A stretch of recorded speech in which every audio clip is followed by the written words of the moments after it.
اگر کسی نے اپنا رزق بڑھانا ہے تو وہ استغفار کو پکڑ لے.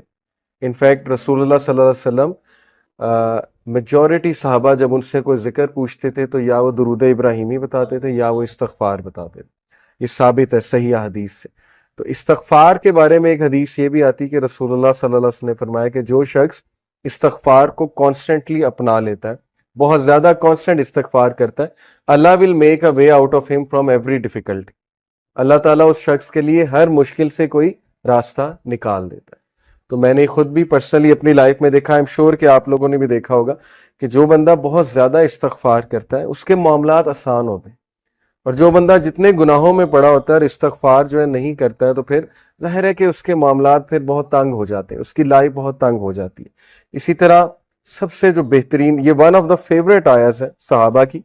میجورٹی صحابہ جب ان سے پوچھا جاتا تھا کہ آپ کی فیوریٹ آیا کون سی ہے, صحابہ کی آپس کی کنورسیشنز یہ ہوتی تھی, بیٹھ کر ایک دوسرے سے ڈسکس کرتے تھے کہ آپ کی فیوریٹ آیا کون سی ہے, آپ کی فیوریٹ آیا کون سی ہے. تو چیپٹر 39 ورس نمبر 53, سورہ زمر ورس 53, قل یا عبادی الذین اسرفوا علی انفسہم لا تقنطوا من رحمت اللہ. اے نبی کہہ دیجئے میرے بندوں سے, یہاں پر یا عبادی تمام انسانوں سے بات ہو رہی ہے, الذین اسرفوا علی انفسہم جو کہ زیادتی کر چکے ہیں اپنے نفس میں, who have crossed the limits. اسرفوا یعنی کہ اسراف کر دیا ہوا ہے, زیادتی کر دی ہوئی ہے انہوں نے اپنے نفس پر. کیا کہو انہیں, لا تقنطوا من رحمت اللہ, کہ اللہ کی رحمت سے مایوس نہیں ہو. ان اللہ یغفر الذنوب جميعا, بے شک اللہ تعالیٰ تمام گناہ معاف کر دیتا ہے, تمام گناہ معاف کر دیتا ہے. ایک حدیث قدسی میں آتا ہے کہ اللہ سبحانہ تعالیٰ کہتے ہیں کہ اے ابن آدم, اگر تو میرے پاس گناہ لے کر آئے اور تیرے گناہ جو ہے وہ زمین سے آسمان تک جو ہے وہ ڈسٹنس کو فل کر رہے ہیں, لیکن تم اس سے سنسیئر ریپینٹنس کرتا ہے تو میں تجھے معاف کروں. ابھی بہت خوبصورت حدیث آپ کے سامنے آئیں گی اللہ سبحانہ وتعالیٰ کی مرسی کے حوالے سے. ایک حدیث آپ کے سامنے رکھتا ہوں. علی ابن طالب رضی اللہ تعالیٰ عنہ رپورٹڈ, یہ المستدرک کی حدیث ہے, صحیح ہے اکارڈنگ ٹو علامہ البانی, اور علی رضی اللہ عنہ سے بہت کم حدیث مروی ہیں. علی رضی اللہ عنہ reported, the messenger of Allah sallallahu alaihi wasallam said, verily Allah is astonished.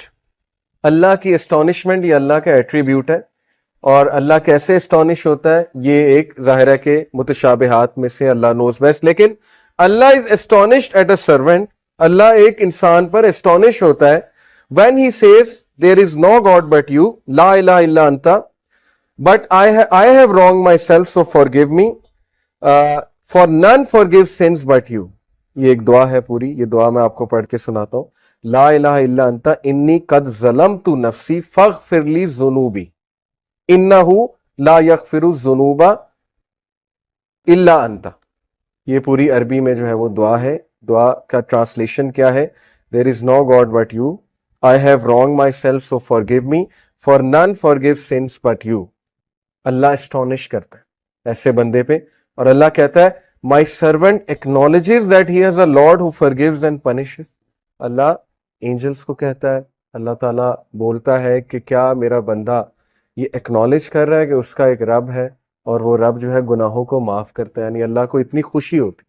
اسی سے ریلیٹڈ ایک اور حدیث ہے کہ جب ایک گناہ گاری, صحیح بخاری کی حدیث ہے, جب ایک گناہ گار شخص اللہ سے گناہوں کی معافی مانگتا ہے تو اللہ کو اس طرح کی خوشی ہوتی ہے جیسے ایک انسان جس کا کیمل ڈیزرٹ میں لاسٹ ہو گیا تھا اور وہ اپنے کیمل کو ڈھونڈ رہا تھا, اور اس کیمل پہ سارا سامان تھا, اس کیمل پہ پانی بھی تھا, اس کا باقی بھی دیگر سامان تھا, اور اچانک اسے دور سے وہ کیمل چلا نظر آتا ہے تو وہ خوشی میں آپے سے باہر ہو کر جو ہے وہ یہ کہتا ہے کہ اے اللہ میں تیرا رب ہوں اور تو میرا بندہ ہے. یہ حدیث کے الفاظ ہیں, یعنی خوشی میں اس طرح کے الفاظ کہہ دیتا ہے.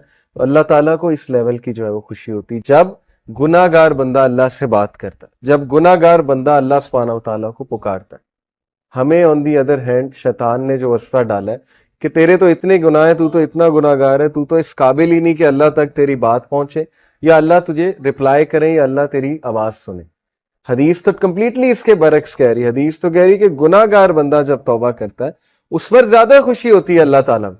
And it perfectly make sense. میں ایک ٹیچر ہوں, آپ میں بھی شاید کوئی ٹیچر ہو. جب اچھے اسٹوڈنٹ جو ہے وہ اے لیتے رہے, اے اسٹار لیتے رہے, مجھے کوئی اتنی خوشی نہیں ہوتی, میں کوئی سرپرائز نہیں ہوتا ہوں. لیکن جب بیک بینچر اور ایک ایسا اسٹوڈنٹ جس کا ریکارڈ ہی کوئی نہیں ہے وہ اگر اچھے نمبر لے لے تو میں اسٹانش بھی ہوتا ہوں, اور ظاہر ہے کہ مجھے دگنی خوشی ہوتی ہے, شاید اس سے بھی زیادہ خوشی ہوتی ہے. تو اٹ پرفیکٹلی میک سینس.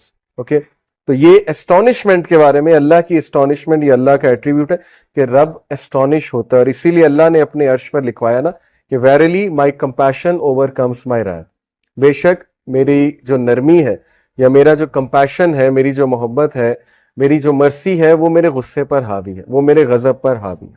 اور ایسا ہی ہے, ہم اپنی زندگی کے معاملات دیکھ لیں, اگر اللہ ہمیں ہمارے گناہوں پہ فوراً پکڑ شروع کر دے تو شاید ہم میں سے کوئی بھی زندہ نہ بچے, شاید ہم میں سے کوئی بھی جو ہے وہ اس زمین پر چل نہ سکے. لیکن کتنے چانسز دیتا ہے, کتنے چانسز دیتا ہے اللہ. آپ یہاں سے اندازہ لگا لیں کہ خالد بن ولید کو چانس دیا اللہ نے, ایک ٹائم پہ وہ دشمن ہے رسول اللہ صلی اللہ علیہ وسلم, اگلے ہی ٹائم پہ وہ ایک ایسے کمانڈر بنے کہ ان کے سیف اللہ کا لقب ان کو دیا گیا. حالانکہ ظاہر ہے ایٹ ون مومنٹ گناہ کر رہے ہیں, نبی کے خلاف تلوار نکال رہے ہیں, اس سے بڑا گناہ اور کیا ہے. بہت بڑے بڑے گناہ لوگوں سے ہو جاتے ہیں, لیکن اللہ کا دروازہ ہمیشہ کھلا ہے. اللہ کا دروازہ کبھی بند نہیں ہوتا, انسان خود دروازہ بند کرتا ہے, اللہ کبھی دروازہ بند نہیں کرتا. اوکے, سو اس کے بعد میں توبہ کی کنڈیشنز کے بارے میں آپ سب سے بات کرنا چاہوں گا. بہت ضروری ہے کہ چونکہ توبہ ایک بہترین عمل ہے, بہت بڑا عمل ہے, یہ ہمارے باپ کا عمل ہے, حضرت آدم علیہ السلام کا عمل ہے. تو اٹ از امپورٹنٹ کہ ہم جانیں کہ سنسیئر ریپینٹنس ہوتی کیا ہے. اس سے پہلے ایک اور حدیث میں آپ کو سنا دوں, سنسیئر ریپینٹنس کی انشاءاللہ بات کر رہے ہیں. سن ڈیو ٹو ڈیزائر, ڈیزائر کی وجہ سے سن اور ایروگنس کی وجہ سے سن, یہ دو مختلف چیزیں, یہ سمجھ لیں. ابو نعیم رپورٹڈ, یہ حلیت الاولیاء ایک کتاب ہے بہت زبردست, اس میں سلف کے واقع